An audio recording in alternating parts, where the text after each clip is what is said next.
저는 단 한 번뿐인 인생을 알차게 살고 싶은 30대 중반의 여자입니다. 원래 인터넷에서 많이 듣던 말 중에 할까 말까 고민이 될 때는 하지 말라는 소리가 있잖아요. 그 이야기는 고민이 시작된 그 시점부터 이미 무의식 중에 해서는 안 될 이유를 떠올렸기 때문이라고 해요. 그런데도 사람들이 일을 벌이다가 사고를 치게 되는 건 아마 혹시 나는 아니겠지 하는 기대감 때문이겠죠? 저 역시도 그런 실수를 똑같이 하게 되었습니다. 제 결혼 생활이 실패한 것도 어쩌면 저의 아니란 기대감 때문이었던 것 같아요. 눈앞에 가시밭길이 펼쳐져 있다는 걸 알고 있으면서도 내 사람만은 다를 거라는 근거 없는 믿음이 저를 부추기고 말았거든요. 결론은 지금처럼 이렇게 이혼녀가 되어버렸지만요. 그럼에도 불구하고 제가 이렇게 살아온 이야기를 많은 사람들에게 꺼낼 수 있게 된 건 한 번의 실패 이후 달라진 제 인생이 오히려 전화위복이 되었기 때문입니다. 저희 친정집은 꽤 부유한 편에 속했어요. 아빠가 예전부터 사업을 크게 하신 덕도 있지만 본가와 외가 모두 어느 정도 재산이 있는 집안이었기 때문입니다. 하지만 그놈의 돈 때문에 우리 가족 친척들은 늘 얼굴을 붉히고 살았어요. 특히 형제 자매 간의 우애는 엿바꿔 먹을 정도로 없었고 늘 상대방의 흠집을 잡고 험담을 하며 싸움을 해대고 있었죠. 철이 들면 좀 나아지려나 싶었지만 오히려 그 반대였습니다. 예전부터 사이가 안 좋았는데 나이를 먹으니 더 심하게 싸우고 점점 더 사이가 멀어지게 되었습니다.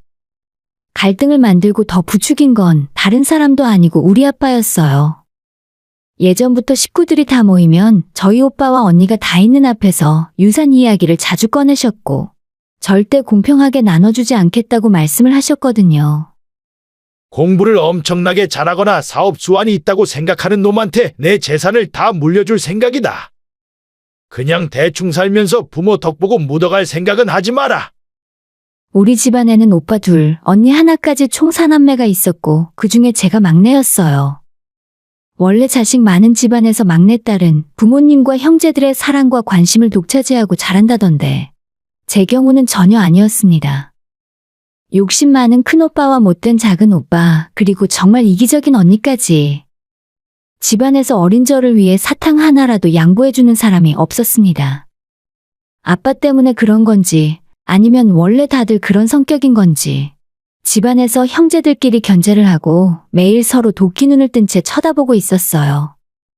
한 가지 다행스러운 점은 제 언니 오빠들은 다들 돈 욕심이 많았지만 공부에는 전혀 재능이 없었다는 점입니다. 큰오빠는 삼수를 하면서까지 겨우 지방에 있는 대학에 들어갔고 언니는 일찌감치 한국에서 좋은 대학 가긴 글렀다고 판단을 한 건지 부모님께 말씀을 드리고 미국으로 유학을 갔고 LA에서 대학 같지도 않은 대학을 졸업하는데 7년이나 걸렸어요. 7년 동안 미국 생활을 하다 왔지만 아직도 외국인 앞에 서면 제대로 된 미국 영어 한마디도 못하는 건 우리 집안의 공공연한 비밀입니다. 그나마 셋 중에 작은 오빠가 공부를 조금 하는 편이었지만 그래봤자 스카이는 고사하고 간신히 서울 안에 있는 대학에 들어갈 정도였어요. 이러니 아빠가 자식들 공부 이야기가 나오면 친구분들이나 친척들 앞에서 고개를 들지 못하고 사셨죠. 그런데 하필이면 우리 아빠 친구 중에 아빠 회사에서 일하시는 분이 있는데 그 친구분 아들이 연세대에 덜컥 합격을 했다 하더라고요. 저희 집안 언니 오빠들처럼 비싼 고액 과외를 받아본 적도 없고 인터넷 강의 들으면서 혼자 공부해서 명문대에 들어간 아들 덕분에 아빠 친구분은 평소와는 다르게 어깨 쫙 펴고 큰소리 떵떵 치게 되었습니다. 원래 돈 자랑보다 더 신나는 건 자식 자랑이라 하잖아요. 아빠 친구분들 자주 모이는 동창 모임이 있는데 그 자리에서 아들 자랑을 하면서 우리 아빠의 심기를 많이 건드린 모양이에요. 저녁 늦게 술자리를 마치고 돌아온 아빠는 냉장고를 열어 생수를 한 병 그대로 벌컥벌컥 들이키시더니 가족들 다 들리게 이렇게 말씀을 하셨습니다. 웃기는 자식, 내 앞에서 찍소리도 못하고 시키는 일이나 하던 놈이 아들 대학 잘 갔다고 유세 부리기는. 친구 욕을 한참 하던 아빠는 그 불만의 화살을 언니 오빠들과 저희 엄마에게 돌리기 시작하셨죠. 당신은 대체 집에서 애들 교육을 어떻게 시킨 거야? 학원이며 과외며 해달라는 대로 다 해줬잖아. 그 결과가 겨우 이 모양 이 꼴이야. 어떻게 자식 새끼들 중에 변변한 대학 나온 놈이 하나도 없어? 한참 씩씩거리던 아빠는 그러던 와중에 저와 눈이 마주쳤어요. 순간 불길한 예감이 머리를 스쳐갔습니다. 너가 올해로 고등학교 들어갔지? 대학 가려면 아직 3년이나 남았으니까 아직 시간은 충분해. 너가 남들 알아주는 명문대학 들어가서 우리 집안 좀 살려줘라. 서울대, 연대, 고려대 이 셋 중에 하나만 들어가면 아파트도 사주고 외제차도 사주고 너가 원하는 건 뭐든지 다 해줄게. 아빠가 제게 말을 했지만 솔직히 저는 너무 부담스러운 마음뿐이었어요. 제가 그렇게 공부를 잘하는 편이 아니었고 그 당시에 반해서 중간 정도의 성적이었거든요. 아무런 대답도 못하고 조용히 있었는데 그때 둘째 오빠가 제 자존심을 긁었어요. 아버지, 얘 학교 성적 알면서 그런 말씀을 하세요? 얘를 공부시켜서 서울대, 연대, 고대를 보내느니 제가 다시 공부해서 카이스트 가는 게 더 빠를걸요? 작은 오빠 말에 큰 오빠까지 저를 비웃었고 도저히 잠자코 듣고 있을 수가 없어서 홧김에 해서는 안 되는 말을 저질러 버리고 말았습니다. 할게요. 하면 될 거 아니에요. 내가 서울대 갈 테니까 20살부터 혼자 살 수 있게 아파트 사주세요. 나머지 가족들은 다 저를 비웃었는데 아빠만큼은 웃지 않고 저를 믿어주는 눈치였죠. 그 이후로 3년, 아니 4년은 제 인생에서 가장 열심히 보냈던 시간입니다. 밥 먹고 자는 시간 제외하고 하루 종일 공부만 했었고 심지어 고3 정시 때 서울대 떨어지고 나서 재수까지 하게 되었어요. 살면서 공부하다가 울었던 적은 그때가 처음이었던 것 같네요. 아빠는 막내딸이 공부한다고 하니 지원을 아끼지 않으셨고 유명한 사설 과외 선생부터 현직으로 학원에서 강의하는 선생님까지 집으로 불러 1:1 과외를 시켜주셨습니다. 처음엔 코웃음을 치던 오빠들도 제가 고3 때 아슬아슬한 점수 차이로 서울대에 떨어지고 재수 때는 더 열심히 공부를 하고 있으니 조금씩 불안해 하더라고요. 1년의 재수 이후로 당당하게 서울대 원하는 학과에 합격을 했고 엄마 아빠는 세상을 다 얻은 듯이 기뻐하셨어요. 됐다. 이제 다들 나를 부러워하겠지. 돈으로 안 되는 게 없다고? 세상에 돈으로 안 되는 게 어디 있어? 아빠는 제 합격 소식을 듣자마자 동창 친구분들을 모두 모으셨고 4년 전에 아빠를 망신 주었던 그분 앞에서 제 자랑을 엄청나게 늘어놓으셨답니다. 아빠는 약속한 대로 서울에서 원하는 집을 사라고 말씀을 하셨기 때문에 학교 다니기 좋은 서초구의 아파트를 사달라 부탁했고 아빠는 45평 아파트와 함께 벤츠 외제차도 한 대 뽑아주셨어요. 생각지도 못했던 막내 동생의 서울대에 합격 이후로 오빠와 언니는 위기의식을 느꼈는지 뭔가 실적을 보여주려고 애를 쓰더라고요. 그동안 있는 집 자식으로 태어나서 부모님 재산을 축내기만 했던 언니 오빠들인데 이제는 저 때문에 더 이상 속편이 있을 수 없으니 뭔가 하는 신용이라도 하는 겁니다. 사실 저는 서울대에 들어가는 것이 목표였지 대학에서 어떤 공부를 하고 졸업해서 어떤 일을 할지 전혀 생각을 해본 적이 없었어요. 그래서 학교 생활에 적응을 잘 못하고 부모님께 받은 넉넉한 용돈으로 마음껏 놀러 다니게 되었습니다. 하지만 그와는 반대로 제 성적은 바닥을 찍고 있었고 이대로 가다가는 졸업조차 위험한 상황이었죠. 그때 저를 구세주처럼 도와준 사람은 다름 아닌 저랑 같은 과의 복학생 오빠였어요. 저보다 나이가 3살 많았고 항상 저보고 부모 돈 믿고 인생 낭비하며 까불지 말고 정신 차리고 살라는 말을 입버릇처럼 하던 오빠였죠. 제 친구들은 밥 사주고 술 사주면 항상 저한테 좋은 말만 했었지만 이 오빠는 거의 유일하게 그렇게 살지 말라고 하던 사람입니다. 저는 저한테 쓴소리 해주는 사람이 싫지는 않았어요. 그런 것도 몰라볼 정도로 바보는 아니었기 때문이죠. 그 오빠와 함께 다니며 공부를 했고 당연히 성적도 잘 나오기 시작했습니다. 인생의 목표가 없이 떠다니던 느낌이었는데 복학생 오빠와 함께 취업 준비를 하기 시작했고 각종 스펙과 자격증 따는 데도 많은 도움을 받았어요. 그렇게 졸업할 때쯤 그 오빠와 저는 각자 원하던 직장에 합격을 할 수 있었습니다. 복학생 오빠는 공기업에 취직했고 저는 대기업 홍보팀에 들어갈 수가 있었죠. 거의 2년 가까이 아침 저녁으로 붙어 다닌 저희는 그 사이에 정이 들어 연인 사이로 발전하게 되었습니다. 이런 사실을 전혀 몰랐던 저희 아빠는 막내딸의 어울릴 사윗감을 알아보셨더라고요. 한 2년 정도 직장 생활을 하고 좋은 집안에 시집가서 아이 낳고 평범하게 살기를 바라셨던 것 같아요. 우리 딸 정도면 판검사나 의사 사위 정도는 봐야 할 것 같은데. 그래서 이 아빠가 사위감 후보를 좀 골라봤다. 아빠, 저 지금 만나고 있는 사람 있어요. 그 사람도 자리 잡으면 결혼하기로 이미 약속도 했단 말이에요. 아빠는 제가 만나는 남자가 있다고 했더니 엄청 좋아하셨습니다. 어떤 놈인지 물어보시길래 같은 대학 졸업해서 공기업 다니고 있는 인재라고 말을 했더니 반대를 하진 않으셨습니다. 사자 직업 전문직은 아니었지만 그래도 명문대 간판은 아빠를 만족시킬 수 있었죠. 일단 한번 얼굴 보자고 집에 데려오라 하시길래 얼마 후에 남자친구를 집에 데려와서 아빠와 인사를 시켰어요. 아빠는 그날같이 바둑도 두고 저녁 먹으면서 술도 한 잔 마시고 나름대로 화목한 분위기가 만들어지더라고요. 분위기만 봐서는 당장 결혼을 허락해 주실 것 같았어요. 그런데 남자친구가 돌아가자마자 아빠가 저를 앉아보라 하시더니 이런 말씀을 하시는 겁니다.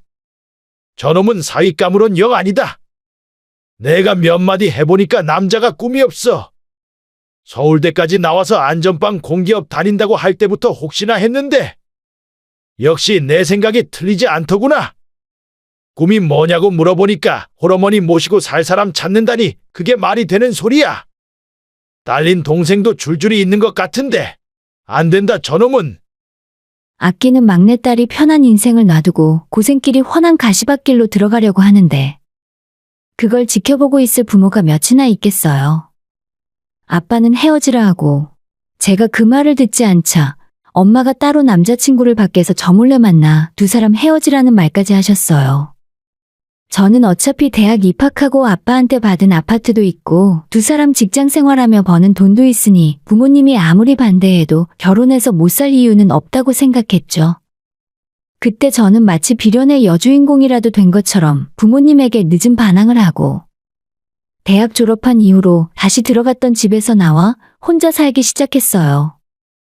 바로 남자친구와 살림을 차리는 건 너무 막 나가는 것 같았고 좀 더 두 사람이 준비가 된 후에 부모님께 다시 허락을 받고 결혼할 생각이었습니다. 저는 다니는 회사가 대기업이었고 매일 실적에 압박과 업무에 치여 야근하는 날이 대부분이었는데 공기업 다니는 남자친구를 보니 주말마다 취미생활도 하고 평일 저녁에 운동도 하러 다니는 등 아주 여유로운 생활을 하는 것 같았어요. 버는 돈도 저랑 크게 차이는 안 나고 정말 저 생활이 더 낫겠다 싶었죠. 그러던 와중에 남자친구는 제가 너무 고생을 하는 것 같다며 하루빨리 결혼해서 저를 편하게 해주고 싶다 하더라고요. 안 그래도 직장 생활에 스트레스를 받던 와중에 남자친구의 그 말이 제게는 너무나도 달콤하게 느껴지게 되었습니다. 그 당시에는 온전히 저를 위해서 그런 소리를 하는 줄 알았어요. 그래서 시기가 조금 빨랐지만 저는 결혼을 결심하게 되었습니다. 뭐 결혼을 한다고? 누구 맘대로? 내가 분명히 이야기하는데 너가 그놈이랑 결혼하면 나중에 너한테는 10원짜리 하나 안 남겨줄 줄 알아. 저는 어차피 두 사람 모두 돈도 잘 벌고 있고 더 이상 부모님 지원 없이도 결혼하는데 아무 문제 없으니 상관 말라고 폭탄 선언을 해버렸어요. 부모님께 처음으로 대놓고 반항을 해본 건데 엄마는 아예 머리까지 싸매고 누우실 정도였습니다. 그런 제 결혼에 쌍수를 들고 환영을 한 건 언니 오빠들 뿐이었죠. 특히 저보다 일찍 결혼해 두 아이를 키우고 있던 언니는 제 결혼 소식을 듣더니 잘 생각했다며 이 남자가 저랑 어울린다 하더라고요. 그래, 그 정도가 원래 너가 만날 사람이 맞아. 그러고 보니 코피 터지게 공부해서 서울대는 뭐 하러 갔니? 집안일 도와주는 남자 만나서 퍽이나 좋겠다. 결혼식도 올리기 전부터 초를 치는 언니 때문에 짜증도 났지만 나중에 살고 보니 그 말이 완전 틀린 소리는 아니었습니다. 아무튼 자식 이기는 부모 없다고. 결국 저희 부모님은 허락을 해주실 수밖에 없었고 제 결혼식에도 참석을 하셨습니다. 하지만 아빠는 끝까지 남편을 사위로서 인정하지 않으셨죠. 자네 잘 들어. 난 아직도 이 결혼 반대야. 내 딸이 행복하게 잘 살았으면 하는 마음은 있지만 딱 거기까지야. 앞으로 자네들이 살면서 아무리 힘든 일이 생겨도 내 재산은 한 푼도 지원받을 일 없을 테니 명심하게. 그땐 저도 그 말을 옆에서 들으며 서운하긴 했지만 제가 부모님 마음에 못을 박은 것에 비하면 아무것도 아니라는 걸 알기 때문에 아무 소리 못했어요. 우여곡절 끝에 결혼식을 무사히 치를 수 있었고 신혼여행을 다녀온 뒤에 제 서초 아파트에서 신혼생활을 시작했죠. 신혼여행을 다녀오고 회사에 복직하자마자 또다시 전쟁 같은 회사 생활이 이어졌습니다. 남편이 오랜 자취 경력으로 집안일을 많이 도와주었고 덕분에 퇴근하고 집에 돌아와 제가 할 일이 조금은 줄어들었어요. 아무리 힘든 고난과 역경이 오더라도 두 사람이 이렇게 힘을 합쳐서 살아가면 못할 것이 없다고 생각했습니다. 그러던 어느 날 퇴근하고 집에 돌아와 보니 시동생이 집에 와 있더라고요. 시동생과는 결혼 전부터 자주 만나고 맥주도 한 잔씩 하는 관계였기 때문에 크게 이상하다는 생각을 하진 않았습니다. 형수, 미안한데 몇 달만 여기서 지내도 돼요? 나 시험 공부 때문에 서울에서 학원 다녀야 하는데. 길게는 아니고 혼자 살 고시원방이라도 구할 때까지만 신세 좀 질게요. 괜찮죠? 경찰 공무원 시험 준비를 한다던 시동생은 노량진으로 학원을 다닐 거라 했고 방 구할 때까지만 잠깐 지내겠다고 하는데 매몰차게 거절할 수가 없었습니다.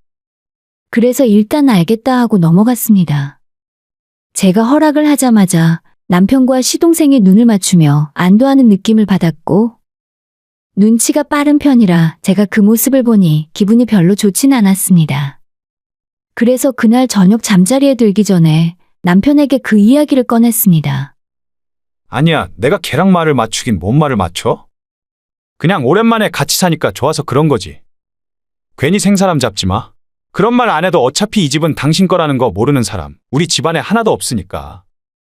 남편은 혼자 성질을 버럭내고는 등 돌리고 눕더라고요. 그렇게 저는 얼떨결에 시동생과 한 집에서 살게 되었고 조금 불편하긴 했지만 저희가 퇴근하고 집에 오면 시동생이 눈치껏 빨래도 하고 청소도 해주는 바람에 생활이 좀 편해지긴 했어요. 남편도 집에 와서 집안일을 할 시간에 편하게 쉴 수 있으니 좋아했습니다. 몸이 편해져서 그런지 저도 체중이 늘고 점점 게을러지는 것 같았어요.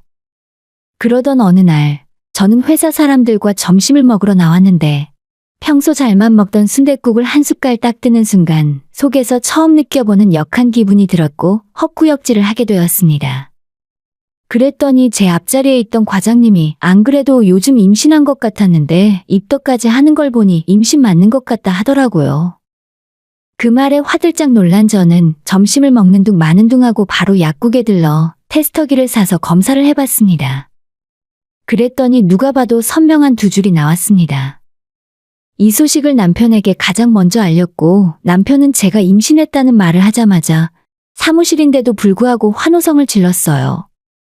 친정에도 바로 말씀을 드렸더니 평소엔 저한테 냉랭하게 말씀을 하시던 친정엄마도 잘 됐다며 한참을 기뻐하셨습니다. 그리고 엄마의 전화를 끊고 몇 분 뒤에 아빠까지 전화를 하셔서는 원래 임신 초기에 몸 관리를 더 잘해야 하니까 무리하지 말라고 신신당부를 하시고 전화를 끊었어요. 제 결혼 문제 때문에 약간은 어색했던 엄마 아빠와 전화통화를 하고 나니 기분이 그렇게 좋을 수가 없었습니다. 하지만 임신으로 기뻤던 건 순간이고 매일 계속되는 야근과 업무량 때문에 몸도 마음도 지쳐가게 되었습니다. 안 그래도 스트레스가 심한데 입덧 때문에 밥까지 거의 먹질 못하니 체중은 순식간에 줄어들고 빈혈까지 심해서 자리에서 일어나지도 못했습니다. 먹고 살기 위해 다니는 직장이었는데 이러다가는 내가 큰일 나던지 뱃속의 아기가 큰일 날 것 같아서 선택을 해야겠다 싶었죠. 여보, 나 회사 그만둘까? 안 그래도 회사 일 때문에 힘든데 아이까지 생기고 입덧하니까 너무 괴로워. 그렇다고 회사를 그만둬? 거기 들어가는 게 얼마나 힘든지 알잖아. 남들도 다 애 낳고 잘만 회사 다니는데 겨우 이걸 못 참는다고? 그리고 나 혼자 벌어서 어떻게 살아? 애까지 낳으면 돈 들어갈 곳 투성인데. 막말로 당신이 일 그만두면 처가에서 당신 월급만큼 돈 주는 것도 아니잖아. 저는 제가 힘들다고 말하면 남편이 빈말로라도 언제든 쉬라고 하던지 아니면 병가라도 내고 쉬라고 할 줄 알았는데 결국 돈 때문에 안 된다더군요. 그리고 마치 모든 일의 원인이 친정에서 아무런 지원을 해주지 않기 때문에 이렇게 된 것처럼 이야기를 하니까 정말 짜증이 났습니다. 자기 말 진짜 이상하게 하네. 갑자기 여기서 내 친정 이야기가 왜 나와? 내가 일 못하겠다는데 왜 우리 부모님이 돈을 줘야 하는데. 그건 장인어른이 손주를 위해서 그 정도는 해주실 수 있으니까 그런 거지. 나도 누울 자리 보고 다리를 뻗는 거야. 당신 아이 생겼다고 했을 때 장인어른이 그렇게 기뻐하셨다며. 우리 결혼할 때 아빠 이야기 못 들었어? 아빠한테 손 벌릴 생각은 처음부터 하지도 마. 나는 우리 아빠가 한 번 한 말을 번복하는 걸 본 적이 없어. 제가 확실하게 안 된다고 선을 긋자 남편은 인상을 쓰며 투덜거렸습니다. 그렇게 시간은 또 흘러 몇 개월이 지났습니다. 혼자 살 방만 구하면 집에서 나가겠다던 시동생은 아예 우리 집에 눌러 살 생각을 하는지 집은 구하지도 않고 너무 편하게 지냈습니다. 그래서 이대로는 안 되겠다 싶은 마음에 같이 밥을 먹으면서 슬쩍 시동생에게 요즘 방은 구하고 있냐고 물었어요. 그랬더니 자기는 처음 듣는 소리라는 듯 무슨 방을 구하냐고 오히려 저한테 되물어보는 겁니다. 아니, 서울에서 방 구할 거라면서요? 고시원이든 뭐든 노량진 근처로 구한다고 했잖아요. 아, 고시원 이야기 하시는구나. 저 그거 안 구하기로 했어요. 도저히 사람 살 곳이 못 되더라고요. 어차피 형이랑 형수랑 같이 살면 생활비도 안 드는데 뭐하러 혼자 살 집을 구해요? 이 집에 방이 4개나 있는데 내가 하나 쓴다고 문제될 것 없잖아요. 뻔뻔하게 이야기하는 시동생을 보니 순간 열이 확 오르더라고요. 처음부터 아예 집 구할 생각은 전혀 없었다는 걸 그때 알게 되었습니다. 옆에서 밥을 먹고 있는 남편 역시도 표정 하나 바뀌지 않았고 저는 처음부터 두 형제한테 완전히 속아 넘어갔을 뿐이었죠. 그래도 제가 이제 곧 아이도 낳게 될 거고 계속 한 집에서 같이 사는 건 불편하지 않을까요? 네, 불편해요. 난 전혀 안 불편한데. 형은 내가 있어서 불편해? 아니, 한 식구끼리 한 집에 사는데 뭐가 불편해? 두 형제가 아주 쿵짝이 잘 맞았습니다. 제가 지들 불편할까봐 이런 말을 하겠습니까? 내가 불편하다는 걸 애둘러 말을 한 거지. 두 남자는 뻔히 제 말의 뜻을 알면서도 일부러 모르는 척 넘어가려 했어요. 시동생 때문에 저는 회사에 출근한 이후로도 일에 손이 잡히지 않았습니다. 이렇게 계속 같이 살 수는 없는 상황이었어요. 그래서 퇴근길에 남편에게 일단 밖에서 만나 이야기 좀 하자 말했습니다. 남편은 아예 저녁을 먹자면서 저를 한식당으로 불렀고 그 자리에 갔더니 시동생이랑 언제 올라오셨는지 모를 시어머니까지 함께 와 있었어요. 아가 어서 와라. 홀몸도 아닌데 고생이 많네. 너 오면 시키려고 했는데 미리 좀 먹고 있었어. 이사가 보통 힘든 일이 아니네. 그나저나 너네 집이 어찌나 넓은지 내 짐이 다 들어가도 자리가 널널하더라. 네? 어머님 그게 무슨 말씀이세요? 이사라뇨? 그러자 개걸스레 밥을 먹고 있던 남편이 이런 소리를 하는 겁니다. 오늘부터 우리 집에 엄마도 같이 살 거야. 시골집 정리하고 올라오셨거든. 논이랑 밭도 다 팔 생각이라 부동산에 내놨어. 이제부터 넷이 같이 살자. 자기 애 낳으면 우리 엄마가 다 봐주실 테니 걱정 말고 일에만 전념해. 남편은 별일 아니라는 듯이 어머님과 합가 이야기를 해놓고 계속 밥만 처먹었습니다. 그런 남편에게 정말 화가 났지만 시어머니 앞이라 얼굴 붉히고 소리를 지를 수도 없는 노릇이었습니다. 그래서 어느 정도 식사가 마무리되었을 때 조용히 남편을 밖으로 불러냈죠. 아니, 이게 이렇게 아무렇지도 않게 결정할 일이야. 적어도 나한테 미리 이야기는 했어야 할 거 아냐? 어머님 이사 다 해놓고 나한테 통보하듯 이렇게 말을 할 수가 있어? 당신 힘들다며? 지금도 힘든데 애 낳으면 어떻게 애 볼 생각이었어? 일을 그만둘 수도 없는데 누군 이러고 싶어서 이런 줄 아냐? 그러게 자기가 장인어른한테 이야기 잘해서 한 달에 300만 원 정도만 받아왔어도 일 그만두고 집에서 애만 키울 수 있잖아. 괜히 내 탓하지 마. 전부 너 때문이니까. 저는 남편에게 아무리 그래도 이건 아니라고. 우리 집에서 시동생이 있는 것도 불편한데 어머님까지 있으면 나는 못 산다고 말을 했습니다. 그리고 자꾸 왜 우리 아빠한테 돈을 받아오라는 소리래? 결혼할 때 집 해왔으면 충분하잖아. 아, 진짜 너희 아빠 재산이 얼만데 아파트 하나로 퉁치고 사냐? 너네 언니 오빠들은 최소 건물을 몇 채씩 받을 텐데. 언제까지 그깟 집 한 채로 생색 내면서 살 거야? 그 집에 우리 식구들도 같이 못 살게 할 거면 그냥 이혼해. 남편 입에서 이혼 소리가 나왔고 저는 적잖은 충격을 받았습니다. 이 사람은 처음부터 우리 집안 재산 때문에 제게 접근했던 건가 봐요.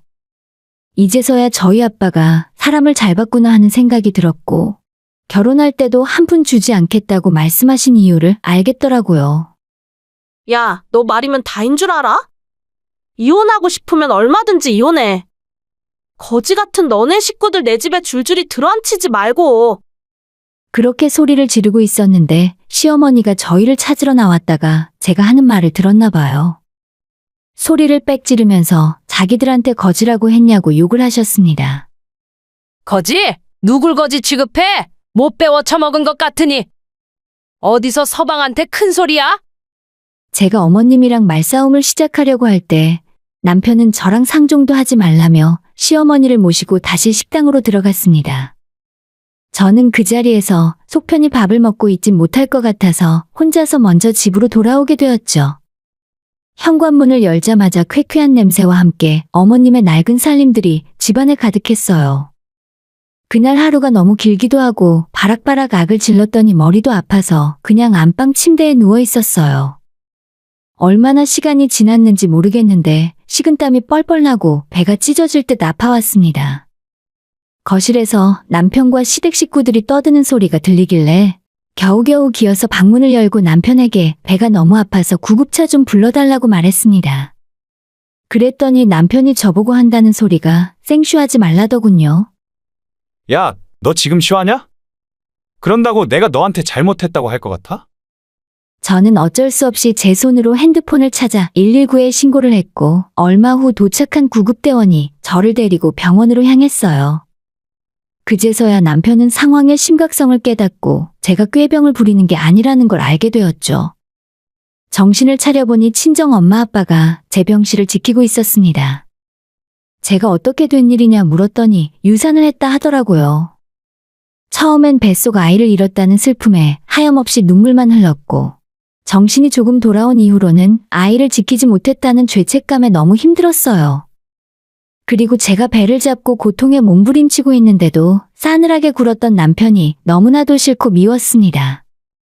제가 며칠 입원을 해 있는 동안 남편은 단 하루도 병실에 찾아오지 않았는데 엄마한테 물어보니 그쪽도 문병을 올 상황이 아니라 하더라고요. 야, 너희 오빠들이 네 소식 듣고 제일 먼저 달려왔어. 아주 그냥 사람을 떡으로 만들어놨던데. 너보다 더 크게 다쳤을 거야, 아마.